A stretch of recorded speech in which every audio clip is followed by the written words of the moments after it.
Seul. Bon alors, bonjour à tous. Je suis ravie d'animer ce webinaire ce matin. Vous voyez le nom apparaître des intervenants que je vais vous présenter et j'ai demandé à Priscilla Silva-Munoz qui m'accompagne sur ce webinaire d'apparaître également. Et c'est elle qui partage son écran pour vous présenter ce moment où on va essayer de réfléchir ensemble sur comment prendre en compte la biodiversité et faire valoir que ça semble être une opportunité pour les entreprises de notre point de vue. Donc, en tant que modératrice, je suis aussi responsable biodiversité et économie à l'association Auré et je vais avoir une double casquette puisque je vais modérer, mais je vais aussi intervenir. Du coup, le déroulé de la session. Priscilla, peut-être la slide suivante. Oui. Voilà. Ah non, revenir en arrière. Voilà.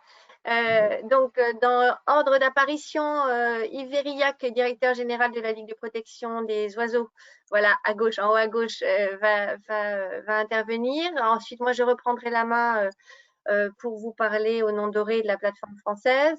Anastasia Wolf prendra la suite et je reviendrai à chaque fois sur les fonctions de chacun avant votre intervention.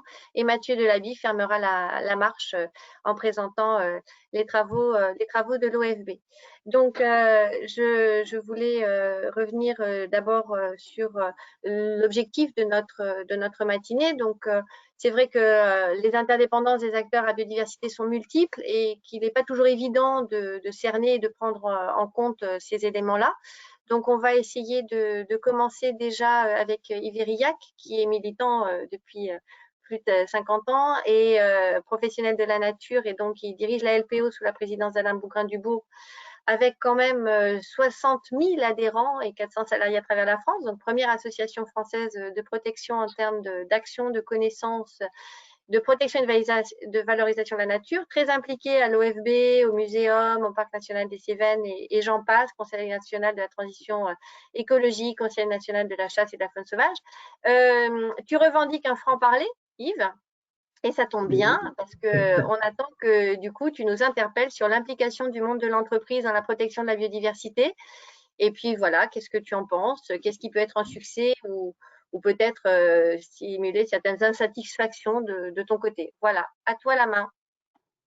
Merci bien. Je vais essayer de consacrer mes 7-8 minutes, Hélène m'a dit pas plus, dans un premier temps à rappeler les liens entre la LPO et les entreprises, comment ça fonctionne, d'où ça vient. Ensuite, à vous expliquer pourquoi la LPO elle-même est une entreprise et que c'est un tort. Ça serait un tort de ne pas voir cette dimension-là dans les échanges entre les entreprises et la LPO. Et puis, finir par lancer quelques idées en vrac, ressenties, un peu personnelles. Donc, sur les liens entre la LPO et les entreprises… La slide suivante, Priscilla, s'il te plaît. Merci. Non, oui, suivante. Merci. Oui, j'ai pas fait de diaporama, je vous ai juste mis quelques images sympathiques. Sur les liens entre la LPO et les entreprises sont aussi vieux que la LPO, c'est-à-dire que ça a plus de 100 ans.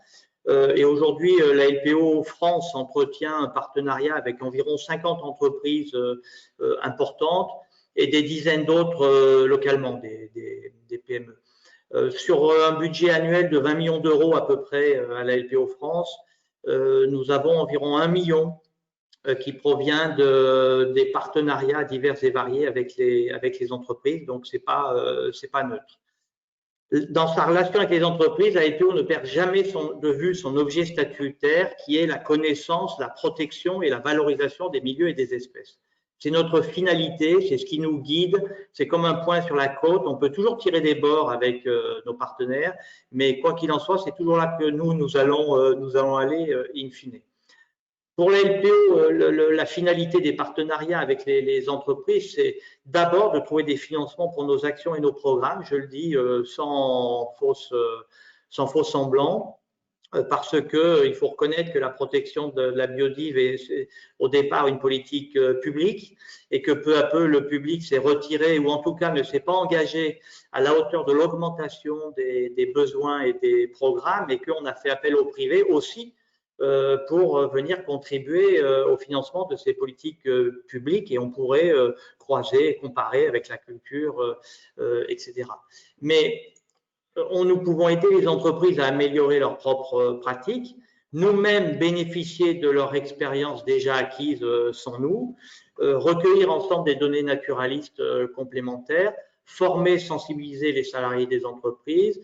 Et puis pour nous aussi, un des intérêts, c'est de faire reconnaître la LPO dans la sphère économique. Pour l'entreprise, les avantages, opportunités sont multiples, mais il y a notamment d'enrichir la stratégie interne, amélioration des pratiques dans l'entreprise, conduite d'actions concrètes de restauration et de protection, de sensibilisation du personnel, des clients, etc. C'est, ne le cachons pas, de bénéficier de l'image de la LPO, qui est plutôt bonne, j'y reviendrai, en interne, vis-à-vis de ses salariés, et en externe vis-à-vis des clients, des décideurs, de l'État, de ceux qui signent les autorisations, etc. Et accessoirement, c'est de bénéficier de déductions fiscales s'agissant du mécénat. Parce nous avons deux modes opératoires principaux avec les entreprises. Le premier, c'est le mécénat, qui comprend exclusivement des contributions fléchées ou non. Très souvent, elles sont fléchées, à l'appui de programmes de la LPO, sans bénéfice net pour l'entreprise. L'entreprise qui donne pour sauver le Vison d'Europe ou pour des programmes pédagogiques sur le vautour où elle n'a pas forcément son retour d'image, c'est pas son objet. Et puis le volet accompagnement, prestation, qui répond à un besoin spécifique de l'entreprise. Là, la LPO fournit un service à l'entreprise qui veut bénéficier des compétences de notre belle association. Alors, les modalités d'accompagnement pour nous vis-à-vis de l'entreprise sont multiples. On a le conseil et l'expertise, on fait du diagnostic écologique, on élabore des plans de gestion, gestion de problématiques ponctuelles ou récurrentes, prise en compte de la biodive au sein de l'entreprise, notamment dans le cadre des politiques RSE. Des programmes de sensibilisation et de communication, ça va jusqu'à des conférences en commun, des stands, des expos, des jeux concours et j'en passe. Et la gestion et la diffusion des connaissances avec la participation au programme de sciences participatives, la communication des données pour Faune France, etc. La LPO adapte son organisation interne et calibre ses moyens humains en fonction des partenariats et vice-versa, évidemment. On pourra revenir sur le fait que les grandes entreprises se sont dotées de quelques postes d'écologues et que ça change nos relations avec elles. Si on a le temps, j'y reviendrai. Mais il n'y en a pas tant que ça. Il n'y en a pas tant que ça parce que les professionnels sont plutôt en amont dans les bureaux d'études et en aval dans les travaux. Et assez peu d'entreprises spécialisées dans les travaux écologiques, plutôt quand même de l'adaptation des outils et, enfin, en fonction des cahiers des charges. Alors, la LPO s'interdit a priori, vous savez, le fameux blacklist dont on parle dans les ONG depuis les années 70, avec beaucoup d'hypocrisie en réalité, parce que tout le monde prend de l'essence totale, tout le monde utilise les autoroutes Eiffage et j'en passe. Donc, il y a quand même, il faut bien le dire pour nous, LPO, un vrai enjeu de risque d'image et on le mesure aussi en termes de risque. Donc, nous évitons évidemment le secteur du pétrole, de l'armement, des pesticides, de l'expérimentation et de la fourrure animale, de l'import de bois exotiques non certifiés. Enfin, ouais, on évite d'aller, on ne va pas sur ces secteurs-là, évidemment. La LPO aussi veille à ne pas être un bureau d'études. Elle s'interdit de s'associer à une entreprise pour répondre à un appel d'offres public en amont, parce que c'est le respect du principe d'évitement. On doit continuer à jouer notre rôle de contre-pouvoir, notre rôle d'opposition, et on y veille. Et dans les conventions que nous avons avec les entreprises, nous pouvons très bien attaquer une entreprise ou une partie de l'entreprise avec laquelle nous sommes en partenariat. Nous gardons bien cette possibilité, et on le fait d'ailleurs, j'ai des exemples. Et puis on veille, nous, au risque d'image pour la LPO, je vous l'ai dit. Et on part pas avec un partenariat comme ça, on a tout un processus d'appréciation des potentialités d'un partenariat et de validation interne. Donc avec des fiches go no go, j'y vais pas, avec des analyses en termes de coûts, de risques, etc.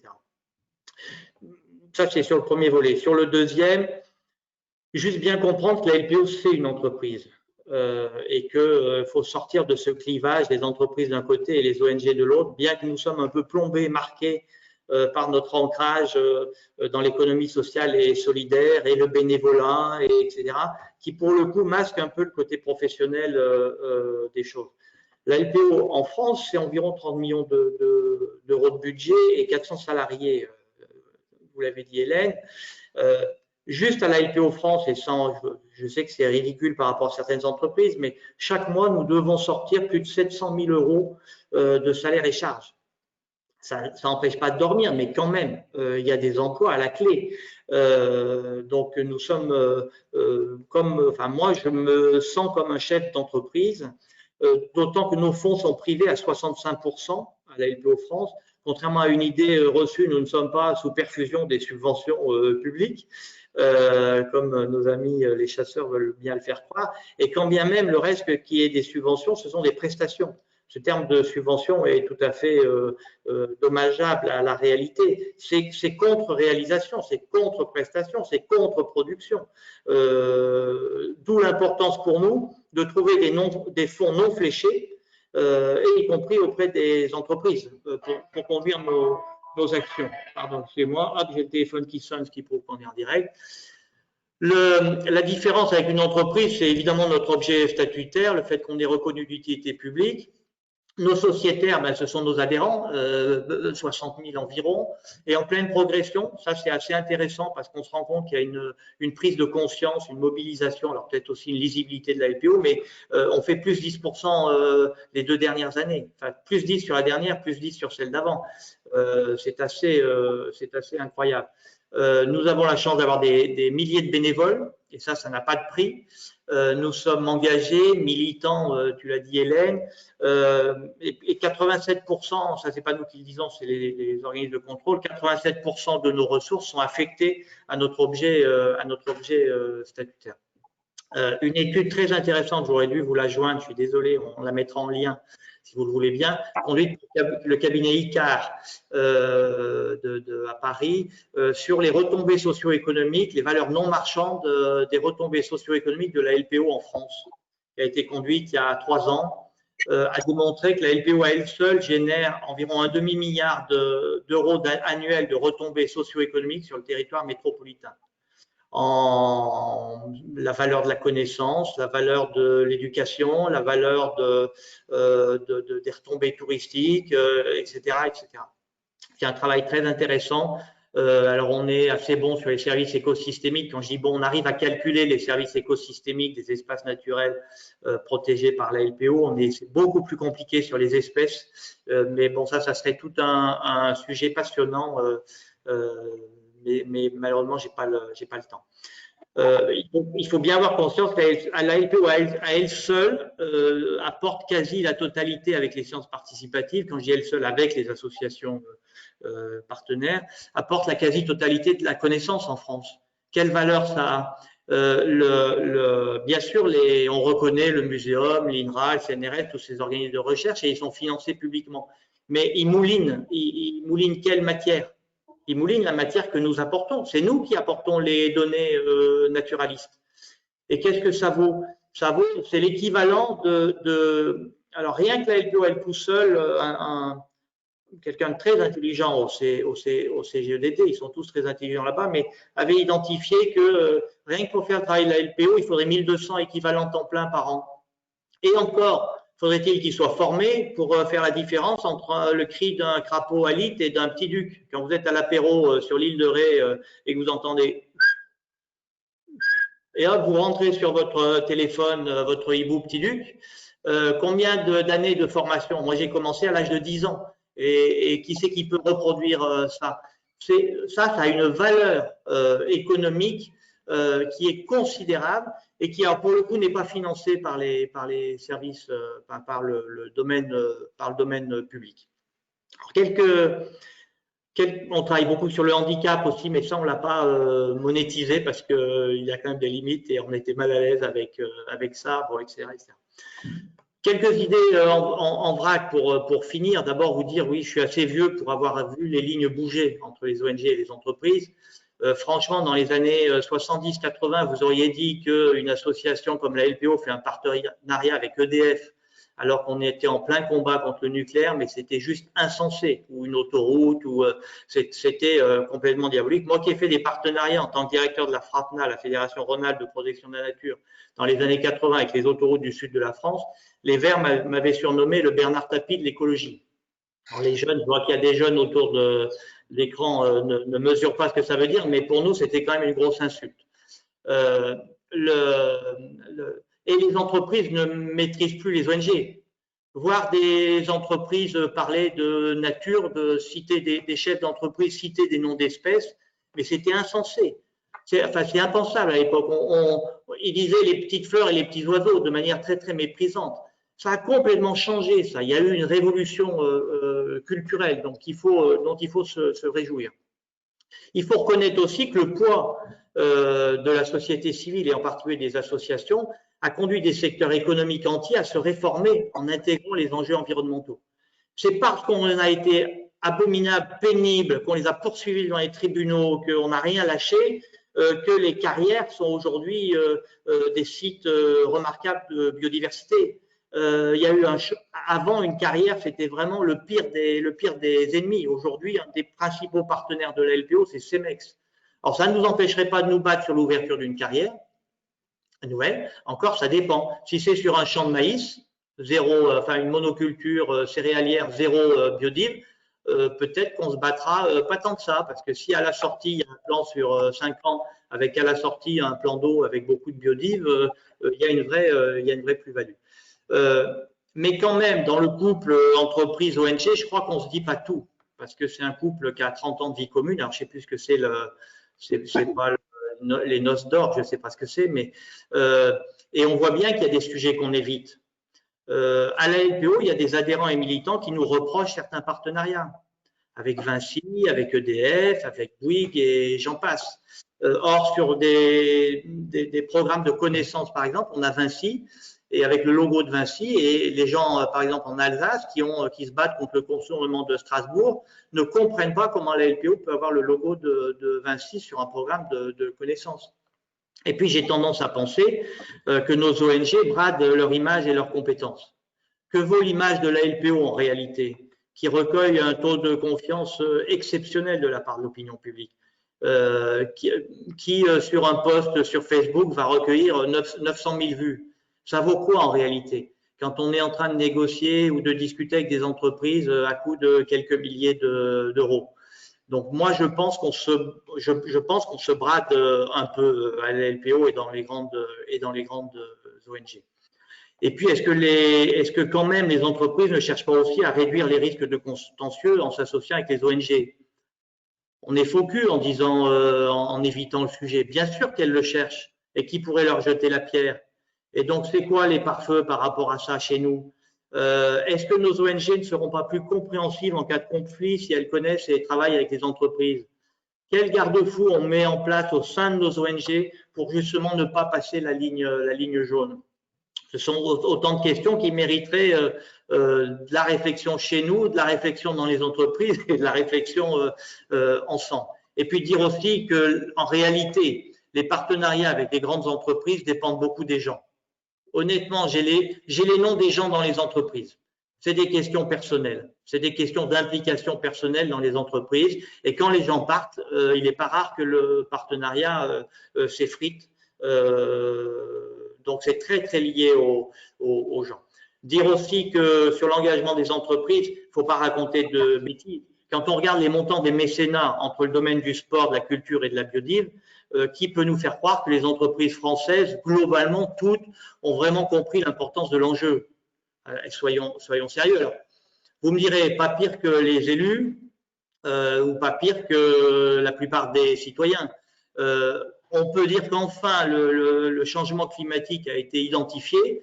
La biodive, elle commence à peine et, alors je dis ça avec beaucoup de précautions, mais espérons que cette crise terrible sanitaire fasse enfin le lien sur la biodive et le quotidien des Français.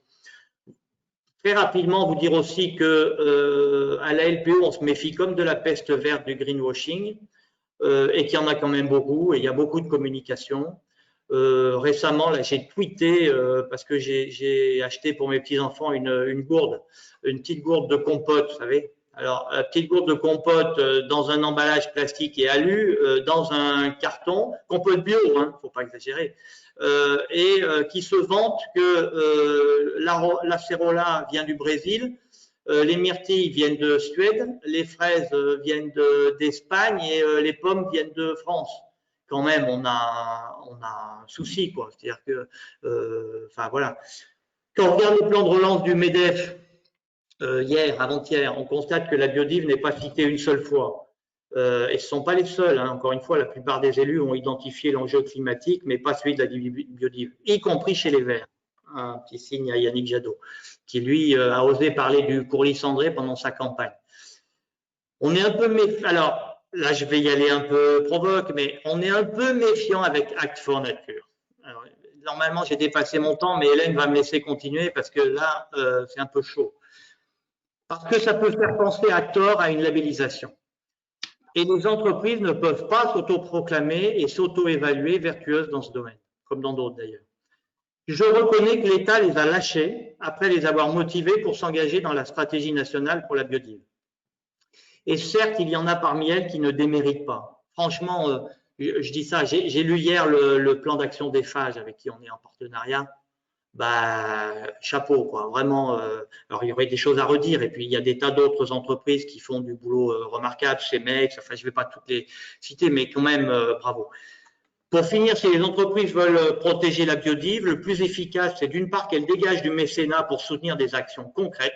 Aujourd'hui, il y a des espèces qui vont disparaître de France parce qu'il n'y a pas d'argent. Je suis désolé, c'est ça la triste réalité. Donc, au lieu d'aller le mettre dans le sport ou la culture, équilibrez un peu les comptes et mettez-le dans la biodive, mais pas de côté misérable. C'est pas de ça dont on est encore en train de parler. Regardez les montants du mécénat, du sport ou de la culture, et de s'auto-introspecter en permanence sur leur production, processus, rapport au vivant, etc. On est tous, quand je dis on est tous, moi, à la LPO, vous, on est tous schizophrènes dans ce domaine. L'enfer, c'est nous-mêmes. C'est pas les autres, c'est pas l'État, c'est pas les autres pays, c'est pas. Notre ennemi, c'est notre propre cerveau.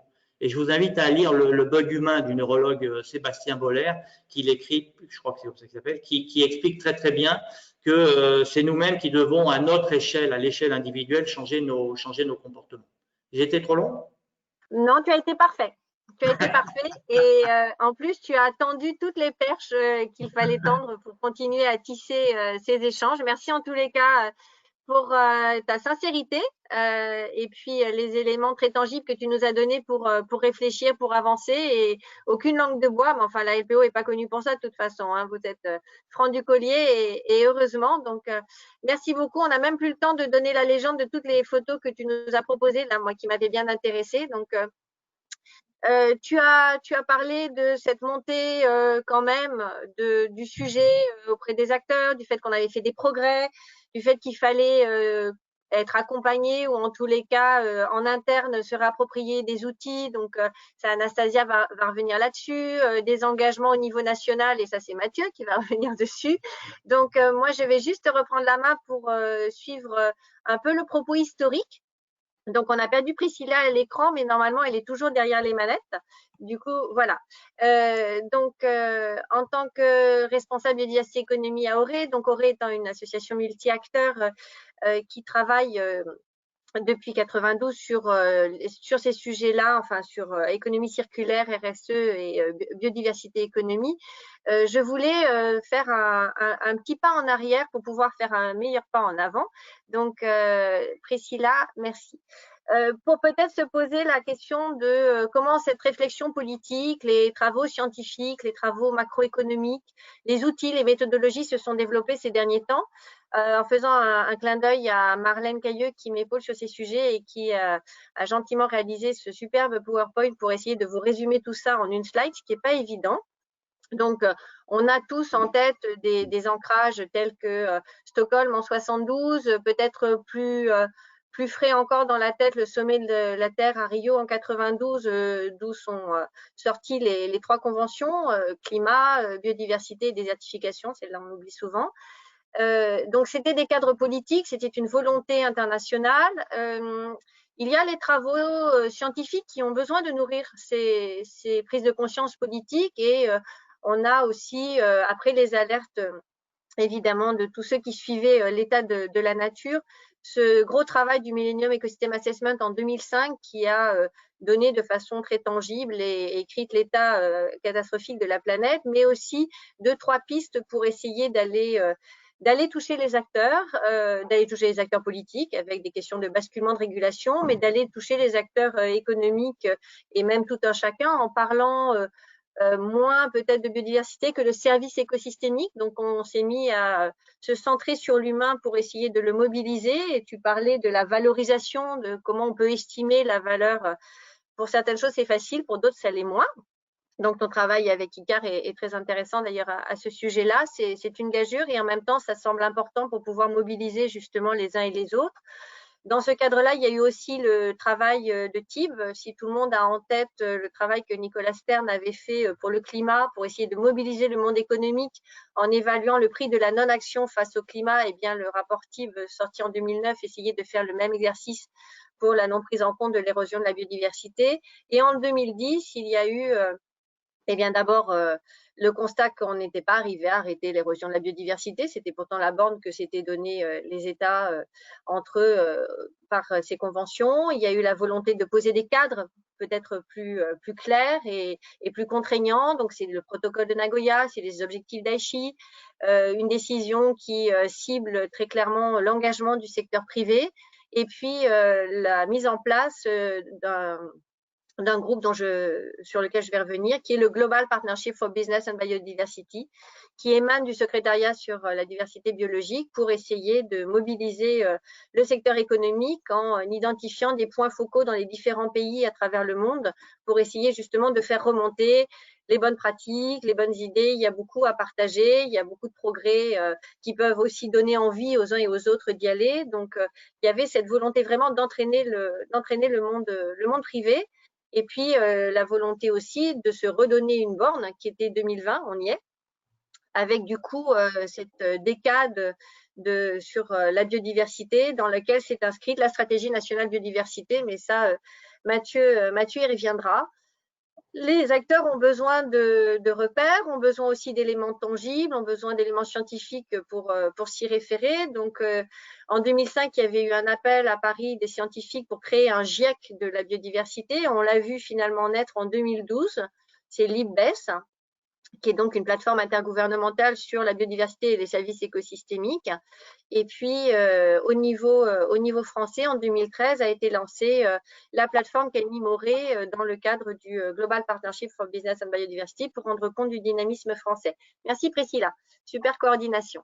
C'est d'ailleurs dans ce cadre qu'au Muséum, en 2017, le Global Partnership s'est réuni pour sa réunion annuelle à Paris. Ça nous a permis de faire un colloque avec les différents acteurs français pour montrer, parce que c'était bien l'intérêt, que la France doit être dynamique, a des choses à faire valoir et beaucoup à apprendre aussi, mais fait partie de ceux qui bougent. Donc, l'idée de ce Global Partnership en 2017, c'était ça. Cette année, on attendait, cet été à Marseille, le Congrès mondial de l'ICN pour aussi montrer le dynamisme des acteurs français et motiver ceux qui n'étaient peut-être pas encore assez impliqués et faire progresser ceux qui le sont déjà. Bon, le congrès est reporté du fait de la pandémie, parce que l'idée, c'était de toute façon de faire un peu le point d'étape attendu de 2020 à la COP15 qui devait se tenir en Chine en fin d'année et qui est du coup aussi reporté en début d'année prochaine. C'est dans ce cadre-là, pour justement relancer ce dynamisme des acteurs et faire valoir qu'il s'agit d'en être et de montrer qu'on progresse et qu'on avance, qu'a été lancée en décembre 2019 l'initiative Entreprises engagées pour la nature, Act for Nature France, sur laquelle Mathieu va revenir, donc je ne m'attarde pas plus. Toujours est-il que je veux bien la slide suivante, s'il vous plaît. Merci. On a aujourd'hui la plateforme française, donc c'est le site internet dont vous pouvez voir la page d'introduction, qui s'est penchée justement sur la multiplicité des outils, des méthodes, des initiatives. Donc sur cette plateforme, vous pouvez retrouver évidemment le b.a.-ba de la biodiversité et des enjeux économie et biodiversité, en s'appuyant beaucoup sur le travail fait par Auré avec Jacques Weber, sur justement cette prise en compte de la biodiversité par les acteurs entre eux.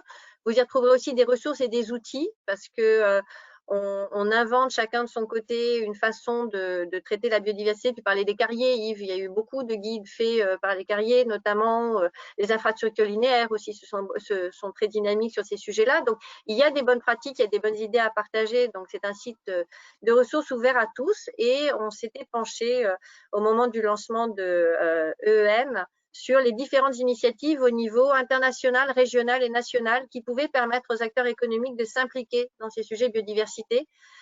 C'est un document qui a été produit au lancement de EEM et qui en fait évolue chaque jour parce que il y a un réel dynamisme. Alors peut-être 2020 oblige, tout le monde a essayé de se retrousser les manches, mais en tous les cas, sur le site internet, il est mis à jour et vous verrez qu'il y a plus d'une 60aine d'initiatives ou selon certains secteurs, ou selon certaines zones géographiques, ou selon les types d'acteurs, qui permettent quand même aux acteurs de mettre un pied dans la dynamique.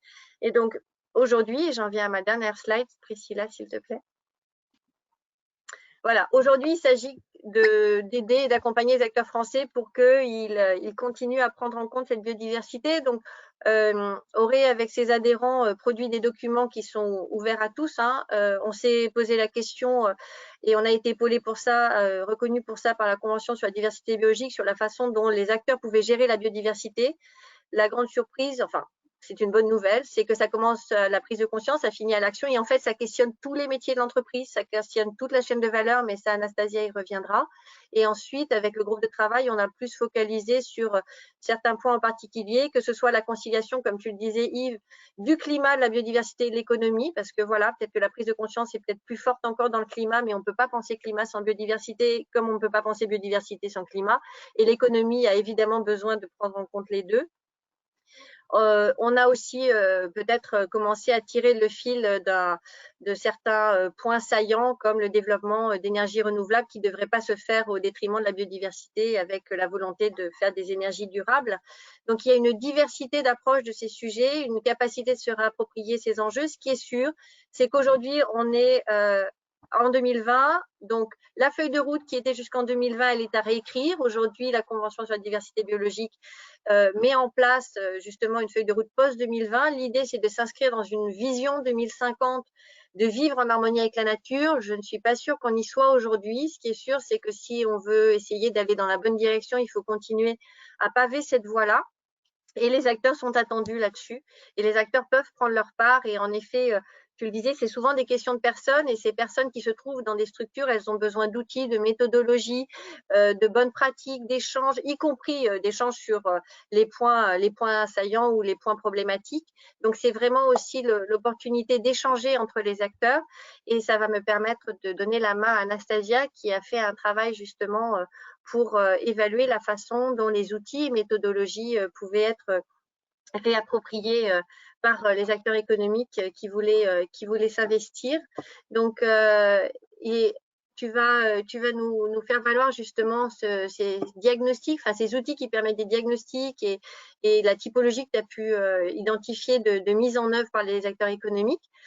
C'était le cadre de ta thèse, mais aujourd'hui, tu es chef adjointe, vous pouvez le voir, du service développement durable des territoires, des entreprises de la direction régionale interdépartementale de l'environnement et de l'énergie d'Île-de-France, la DRIE. Voilà, je te laisse la main, Anastasia.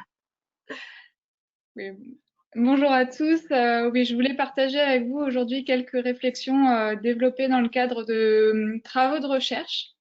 et faire deux focus plus spécifiques. D'une part, un focus sur les outils que les entreprises peuvent mobiliser pour les aider dans leur diagnostic des enjeux de biodiversité, et d'autre part, faire un focus sur les solutions que les entreprises peuvent déployer pour gérer ces enjeux. Alors, je me permets juste de t'interrompre une seconde pour te dire que voilà, il faut qu'on serre le planning parce que ils vont nous couper à 54. Et il faut que Mathieu puisse nous raconter. Merci. Du coup, slide suivante. Voilà. Du coup, en point de départ, je voulais évoquer avec vous le fait que la biodiversité, c'est un enjeu local, mais pas que. Et ce, à plusieurs titres. Notamment parce que en fait, les activités d'une entreprise vont affecter la biodiversité à différentes échelles. Si l'on part par exemple des pressions qui sont responsables de l'érosion de la biodiversité, il y en a différents types. Il y a des pressions qui vont agir à un niveau global. Typiquement, le changement climatique fait partie des pressions qui vont affecter la biodiversité par la suite. Et puis, il y a des pressions très locales, comme la perte d'habitat. Donc, on a voilà, une typologie de pression qui a été établie au niveau international, voilà, qui pose 5 grandes classes de pression, qui sont le changement climatique, les pollutions, la surexploitation, les espèces exotiques envahissantes et les pertes d'habitat. Donc, en fonction des pressions que vos activités, les activités de votre entreprise vont exercer sur la biodiversité, vous allez jouer à différentes échelles. Et puis, il ne faut pas oublier que les activités des entreprises s'inscrivent dans des chaînes de valeur qui peuvent être mondialisées. Et du coup, ça a des répercussions aussi bien à l'échelle d'une entreprise qu'à l'échelle d'un pays. Aujourd'hui, l'empreinte biodiversité de la France, en fait, elle est supérieure au-delà de nos frontières que sur notre territoire domestique. Et c'est très important aussi de garder ça à l'esprit que la biodiversité, il y a celle que l'on voit, et dont on voit les impacts. Et puis, il y a aussi tous les impacts que l'on ne va pas pouvoir mesurer, on va dire, sur place. Donc, il y a cette question des impacts directs, indirects et de la dépendance aussi de vos activités. Donc, pour vous aider dans votre diagnostic des enjeux de biodiversité, il existe aujourd'hui une multitude d'outils qui ont été développés et qui vont s'appuyer sur différents types d'approches.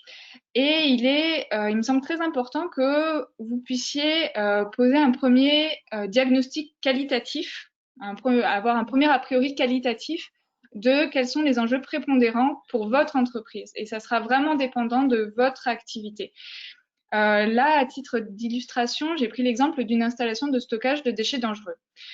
Si vous allez aujourd'hui sur un site, une installation qui est en cours d'exploitation, qu'est-ce que vous allez voir? Vous allez voir des casiers qui sont en train d'être remplis avec voilà, des déchets que l'on apporte au fur et à mesure, des casiers qui ont déjà été exploités et qui continue à, on va dire, émettre un certain nombre de flux gazeux que l'on va capter, des lixiviats que l'on va essayer de récupérer également.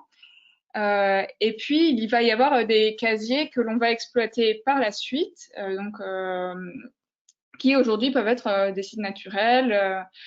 Bref, il y a à la fois l'emprise foncière que prend l'activité aujourd'hui et du coup, tous les suivis naturalistes qui vont pouvoir être faits sur site vont permettre d'apprécier voilà, les enjeux de biodiversité sur le site exploité aujourd'hui. Et puis, il y a tout un ensemble de pressions que l'activité de stockage de déchets dangereux va générer à différents stades du cycle de vie de l'installation. Donc voilà, érosion du sol au moment de la phase chantier, lixivia en post-exploitation, mais également il y a toutes les activités toutes les pressions qui peuvent être générées par la chaîne de valeur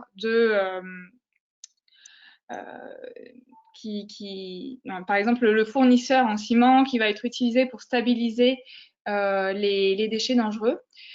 Et ces enjeux-là ne vont pas pouvoir être appréhendés à partir de suivis naturalistes. Ce sont des enjeux qui vont être non visibles sur le site directement. Et du coup, là, ce sont d'autres types d'outils, type modélisation, analyse de cycle de vie, outils comptables, qui vont être mobilisés. Donc, tout ça pour vous dire qu'en fait, il n'y a pas d'outils bons à tout faire. Et c'est vraiment en fonction de votre activité que vous allez pouvoir identifier quel est l'outil le plus pertinent pour vous accompagner, pour aller plus loin ensuite dans la compréhension de vos enjeux. Donc, je vous ai mis un petit lien qui va vers un outil qui a été développé par la Caisse des dépôts et des consignations, qui permet voilà, de vous orienter, en fait, de vous aider dans le choix des outils par rapport à vos enjeux, à votre secteur d'activité. Et puis, un autre point que je voulais souligner, c'était qu'en fait, il n'y a pas d'outil parfait. Ça, c'est très important à garder en tête. Dans le cadre d'une analyse des 18 outils les plus fréquemment encouragés et présentés comme les plus souvent recommandés aux entreprises, on avait fait une publication qui avait montré qu'il y avait un vrai compromis entre la crédibilité scientifique des outils, la pertinence pour les décideurs et la légitimité sociale voilà, de ces outils. Donc tout ça pour dire que c'est vraiment en fonction de vos enjeux, de vos usages, que le choix de l'outil doit se faire. Si je peux juste préciser, parce que je vois des questions qui passent, il y aura associé à ce webinaire une bibliographie sur laquelle vous aurez tous les liens pour cliquer. Ne cliquez pas sur l'écran, ça ne marche pas. Mais après, vous aurez tous les éléments dans la bibliographie attenante au webinaire. Excuse-moi, vas-y. Et du coup, le deuxième point que je voulais évoquer avec vous, c'était quelles solutions mettre en œuvre. Donc là, je voulais vous parler d'une typologie d'action qui avait été élaborée à partir de l'analyse d'une cinquantaine d'engagements d'entreprises au titre de la stratégie nationale pour la biodiversité, qui est un dispositif qui a disparu et qui, Mathieu, je pense, va vous montrer, vous expliquer quel est aujourd'hui l'héritage de ce dispositif. Mais du coup, voilà, en 2018, on avait vraiment fait une grosse analyse de ces engagements et il était ressorti en fait qu'il y avait, on va dire, deux grandes familles d'actions, des actions, on va dire, support, donc qui ne jouent pas directement sur la biodiversité, mais qui jouent un rôle fondamental pour apporter de la connaissance, diffuser ces connaissances, développer des capacités de gestion interne, jouer sur la gouvernance, le financement de la biodiversité. Et puis, il y a toute une famille d'actions, de mesures qui vont activement être mises en œuvre pour préserver la biodiversité.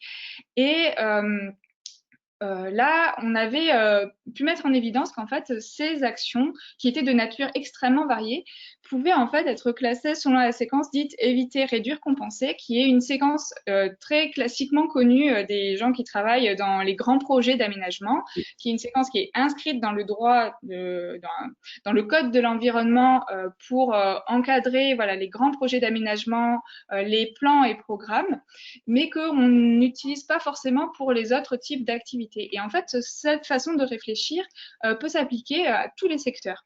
Et qu'est-ce que c'est que éviter des impacts sur la biodiversité? Généralement, ça va être de faire évoluer son offre, de faire évoluer les besoins de ses clients.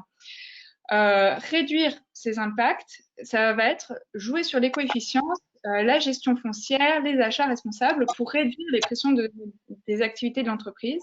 Et en toute fin, lorsque l'on n'a pas réussi à éviter ou réduire un certain nombre d'impacts, on va pouvoir envisager de compenser les impacts résiduels en faisant des restaurations sur site ou hors site notamment.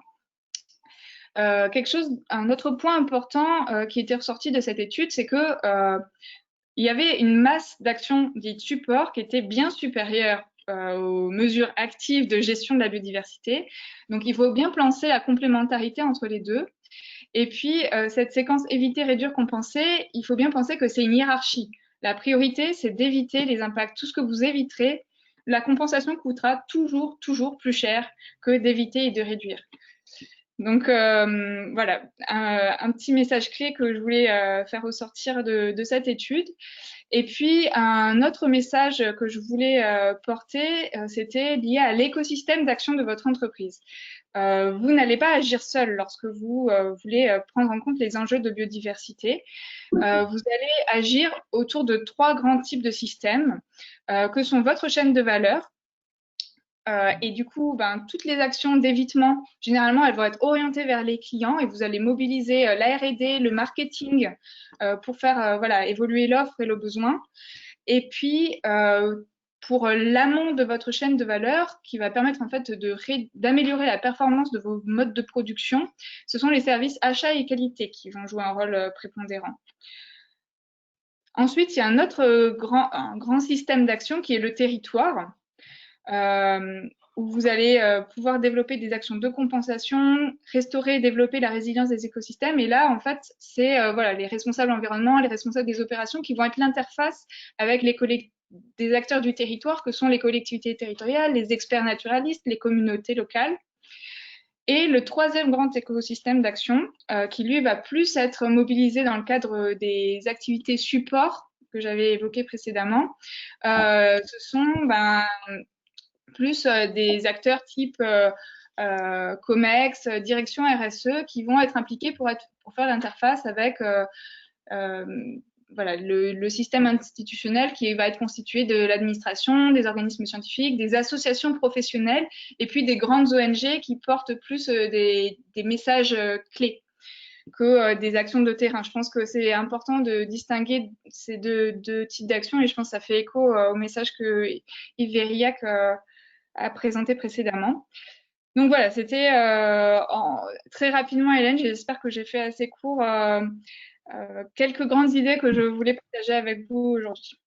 Merci beaucoup, merci Anastasia. C'est vrai que le temps file, du coup, je veux bien que Mathieu, tu rebondisses sur tout cela. Alors, de la même façon, toi, tu viens en tant que représentant de l'Office français de la biodiversité. Il y a ton titre là, service mobilisation, accompagnement des entreprises et des territoires, direction des acteurs et des citoyens de l'Office de la biodiversité, anciennement Agence française de la biodiversité. Enfin voilà, un organisme qui a beaucoup bougé.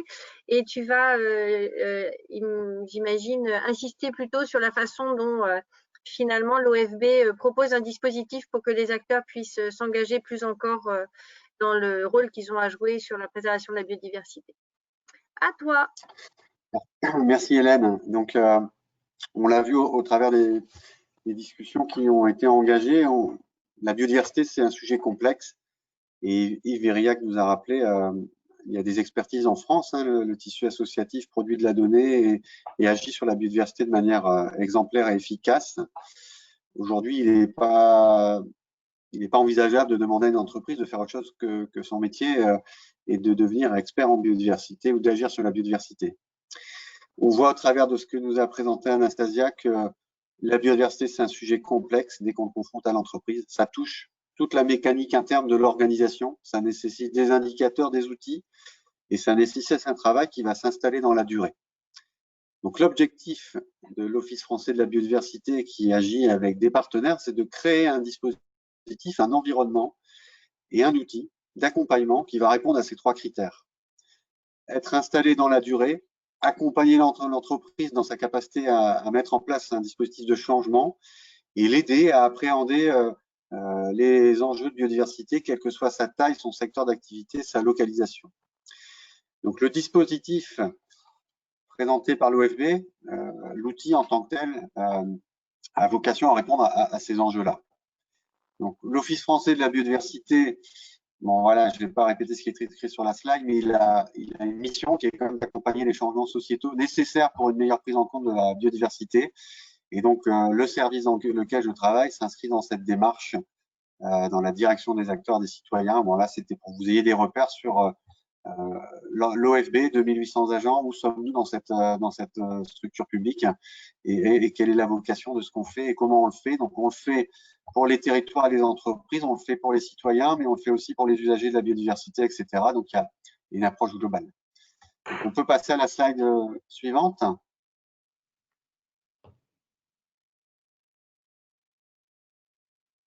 Bon. C'est de ma faute, je l'ai interrompu. Voilà. Désolée. Donc, la première question à laquelle on est amené à répondre quand on discute avec les dirigeants d'entreprise, c'est pourquoi aujourd'hui on leur propose de rejoindre le dispositif Entreprises engagées pour la nature Ag Forniture France. C'est parce qu'on leur propose plusieurs outils. On leur propose d'abord un cadre méthodologique. Donc, une entreprise qui rejoint le dispositif Entreprises engagées pour la nature, elle a accès à une méthodologie, à des outils, une boîte à outils qui est en cours de constitution, qui aujourd'hui est constituée par un guide, mais qui va s'étoffer au fil de l'eau en utilisant des modes opératoires modernes. On est en train de réfléchir à des systèmes de quiz qui permettent de sonder la perception qu'on a de la biodiversité. On est en train de moderniser la boîte à outils, mais on va offrir une boîte à outils, un cadre méthodologique qui normalement devrait être adapté à tout type d'entreprise, quelle que soit sa taille ou son secteur d'activité. Ce cadre méthodologique, il est en co-construction avec de nombreux acteurs et notamment avec tous les réseaux d'entreprises qui nous accompagnent, puisque ce sont les réseaux d'entreprises qui sont les premières interfaces et qui sont au contact des entreprises et qui connaissent leurs besoins ou leurs questionnements. Donc, rejoindre entreprises engagées pour la nature, c'est accéder à un cadre méthodologique. Rejoindre entreprises engagées pour la nature, c'est aussi finalement être valorisé. On est dans une stratégie nationale de biodiversité. La valorisation, in fine, ça va être la reconnaissance par le plus haut niveau de l'État de ce qu'a fait l'entreprise. Donc, on est sur un système de reconnaissance nationale dont Entreprises engagées pour la nature est aujourd'hui le seul dépositaire. C'est le système de reconnaissance de la SNB prévu par l'État, porté par le MTES, l'OFB et le CGDD. Donc, si une entreprise veut être reconnue et pouvoir utiliser le tampon qui est présent sur l'écran, il faut qu'elle rende l'entreprise engagée pour la nature. Donc, reconnaître une entreprise, c'est surtout reconnaître surtout son travail en faveur de la biodiversité. Donc, on est là pour évaluer des plans d'action sur la biodiversité. On n'est pas là pour évaluer une entreprise. On est là pour évaluer l'action de l'entreprise en faveur de la biodiversité. Donc, cette reconnaissance, elle est là aussi pour répondre aux attentes des entreprises qui fournissent un travail, un effort qui doit faire sens et quelque part, on est dans un système où la compétition est là et une entreprise qui s'engage, elle a besoin d'avoir un retour de l'État sur ce qu'elle fait. Donc, le dispositif de reconnaissance fait partie du dispositif Entreprises engagées pour la nature. Et enfin, une des ressources, comment tout ça peut s'organiser. Le pari est de créer une communauté d'acteurs d'entreprise, une communauté d'entreprises d'engagés. Donc, réunir les entreprises au sein de clubs des engagés, permettre aux entreprises d'échanger entre elles, d'accéder aux informations, de partager les plans d'action. C'est un peu le pari de l'OFB de créer cette communauté d'acteurs et de permettre une diffusion très large des outils ou des exemples de ce qui a été fait.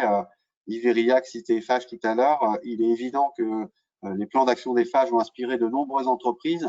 Ils ont été des supports essentiels pour que certaines réfléchissent et construisent leurs actions. Voilà un peu l'idée de la communauté d'acteurs qu'on souhaite déployer. Comment on fait pour rejoindre l'entreprise engagée pour la nature? C'est assez simple. On a un document qui s'appelle les 10 principes communs d'action qui doit être signé par le dirigeant de l'entreprise ou la personne qui a eu mandat par ce dirigeant pour s'engager et rejoindre le club des entreprises qui souhaitent s'engager pour la nature. Une fois que ce dépôt est fait sur la plateforme et après avoir rempli un questionnaire qui permet de cibler l'action, il y a 1 an de délai pour faire un premier plan d'action. Le premier plan d'action, c'est souvent un plan d'action de diagnostic. On définit un périmètre, on regarde, on analyse. Et après, ce plan d'action, il doit déclencher des actions spécifiques, mesurables, quantifiables. L'idée, c'est qu'on sorte du verbatim et qu'on ait des choses qui puissent avoir une consistance en matière de biodiversité, qui puissent être évaluées en tant que telles. Donc, 1 an après avoir déposé les principes communs, je dépose et je mets en place un plan d'action. Et dans les 2 ans qui suivent, ce plan d'action, il fera l'objet d'une évaluation. Et donc, il y aura un retour sur le plan d'action avec une évaluation complète, multicritère, qui permettra de dire là où l'entreprise a bien travaillé, là où elle peut encore s'améliorer. Il y aura des échanges avec un groupe d'experts qui est dans le comité de pilotage du dispositif. Et l'idée, c'est de pouvoir aider l'entreprise à progresser dans sa démarche et à déposer un nouveau plan d'action à l'issue de la mise à terme du plan d'action qu'elle avait initialement mis en œuvre. Donc là, ces étapes-là, c'est vraiment ce qu'on explique là. Voilà, c'est une démarche de progrès, c'est un système d'incitation, d'accompagnement. Les plans d'action sont partagés si l'entreprise le souhaite, ils sont rendus publics si l'entreprise le souhaite. Un certain nombre de documents peuvent être mis en commun, mais c'est au travers de ces modes opératoires et de cette communauté d'acteurs et de ces supports qu'on va pouvoir enfin diffuser une quantité d'informations suffisante et éclairer les entrepreneurs qui souhaitent aujourd'hui orienter leur stratégie envers la biodiversité et par rapport aux enjeux de la biodiversité. Il reste 2 Si on minutes, peut Mathieu. passer à la... Ouais. Alors, moi, voilà, il y a un message important, c'est que l'entreprise, finalement, aujourd'hui, elle est amenée à se confronter aux enjeux de la biodiversité de différentes manières. Un, pour répondre à des pressions sociétales ou à la société civile, mais ce qu'on cherche surtout à obtenir, c'est que l'entreprise s'interroge, y compris sur sa stratégie fondamentale. Quelles sont les forces et faiblesses de mon organisation eu égard aux enjeux de biodiversité? Quelles sont les opportunités ou les menaces que représente la non prise en compte de la biodiversité dans mon business model? Plus les entreprises ont travaillé sur ces plans d'action, plus elles seront outillées, plus on pourra avoir des pratiques de changement de l'offre. Je lance un nouveau produit éco-conçu sur le marché, je vais demander à mes clients de s'adapter et donc on va arriver à des changements globaux. Chaque entreprise fait partie d'un secteur d'activité, dans des sujets de compétition, il y a des vraies interdépendances les unes entre elles. Et plus on abordera le sujet par le fond, plus on réussira à équiper les entreprises, à les outiller pour qu'elles adaptent leur processus, leur mode de pensée stratégique, le déploiement de leur stratégie d'approvisionnement, de fabrication et d'offres ou des services qu'elles proposent. Ces entreprises